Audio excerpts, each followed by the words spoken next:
બારડોલીના સ્વરાજ આશ્રમ ખાતે આજે 14મી સરદાર સંગોષ્ઠીનો કાર્યક્રમ યોજાયો હતો। કાર્યક્રમમાં કથાકાર મોરારી બાપુ, દિલ્હી વિધાનસભાના અધ્યક્ષ વિજેન્દ્ર ગુપ્તા સહિત મહાનુભાવો ઉપસ્થિત રહ્યા હતા। હાલમાં દેશમાં રાષ્ટ્ર નિર્માતા સરદાર વલ્લભ પટેલનું સાર્ધ શતાબ્દી વર્ષની ઉજવણી કરવામાં આવી રહી છે, જેના ઉપલક્ષમાં આજરોજ સરદાર નગરી બારડોલીના સ્વરાજ આશ્રમ ખાતે 14મી સરદાર સંગોષ્ઠીના કાર્યક્રમનું આયોજન કરવામાં આવ્યું હતું। કાર્યક્રમમાં કથાકાર મોરારી બાપુ તેમજ દિલ્હી વિધાનસભાના અધ્યક્ષ વિજેન્દ્ર ગુપ્તાની વિશેષ ઉપસ્થિતિ હતી તેમજ અન્ય મહાનુભાવો અને બારડોલીના નગરજનો અને ભાજપ સંગઠનના હોદ્દેદારો મોટી સંખ્યામાં ઉપસ્થિત રહ્યા હતા।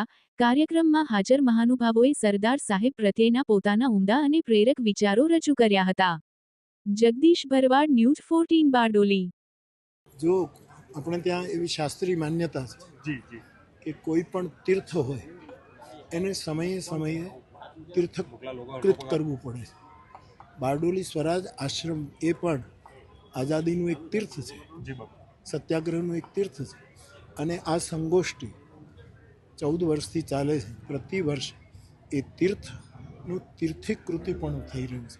આટલા વિદ્વાનો, આટલા સમજદાર માણસો આવીને અહીંયા આપણને બધાને સંબોધે છે, એટલે આની ઉર્જા વધતી જાય છે એવો મારો અનુભવ છે। હિન્દુ ઘટી રહ્યા છે એવી વાતો કરે છે, ધર્માંતર બાબતે એક ધર્મગુરુ છો, શું કહેશો? ભય અને પ્રલોભનથી, ભય દેખાડીને પ્રલોભન આપીને કોઈએ કોઈનું ધર્માંતરણ નહીં કરવું જોઈએ। आज सरदार संगोष्ठी जो हर वर्ष इस प्रांगण में इस आश्रम में, स्वराज आश्रम में आयोजित की जाती है, इसमें मुझे भाग लेने का अवसर मिला और ये 75वीं पुण्यतिथि है सरदार पटेल की। इस अवसर पर जो संगोष्ठी में जो विचार प्रकट किए गए, जो याद किया गया और जिस प्रकार से सरदार निवास जो है यहाँ पर, जहाँ सरदार पटेल रहते थे, रुकते थे, वो भी यहीं पर है और ये एक तरह का पवित्र स्थान है, ये पूजनीय स्थान है। और बारडोली की जनता को भी मैं बारंबार प्रणाम करता हूँ, क्योंकि इसी धरती से, बारडोली की धरती से ही जो स्वराज का आंदोलन प्रारंभ हुआ, जिस आंदोलन ने अहिंसा के पुजारी महात्मा गांधी जी के नेतृत्व में, सरदार पटेल जी के और वीर विठल भाई पटेल जी के नेतृत्व में देश की आज़ादी में जो बीजारोपण यहाँ से हुआ, वो वास्तविकता में सरदार की उपाधि उनको जो दी गई, अंग्रेज़ों की ब्रिटिश सरकार की जो नींव अगर हिलाने का काम किसी ने किया तो ये बारडोली वो पवित्र धरती है।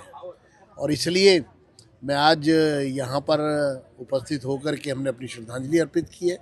और वीर विठल भाई पटेल जिन्होंने बारडोली में जनवरी 1922 में जो आंदोलन प्रारंभ किया, जो आगे चल कर के बारडोली अंग्रेज़ों की आंखों में खटकने लगा, तो मैं यही कहूँगा एक लंबा इतिहास का जो चैप्टर है वो बारडोली से जुड़ता है।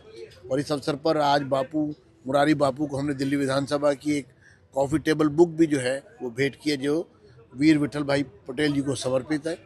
मैं यही कहूँगा आज के इस अवसर पर कि अपने महापुरुषों से, स्वतंत्रता सेनानियों से प्रेरणा लेकर हम सबको अपने भारत को मजबूत करना है और आज का ये कार्यक्रम इसी का एक संकेत है।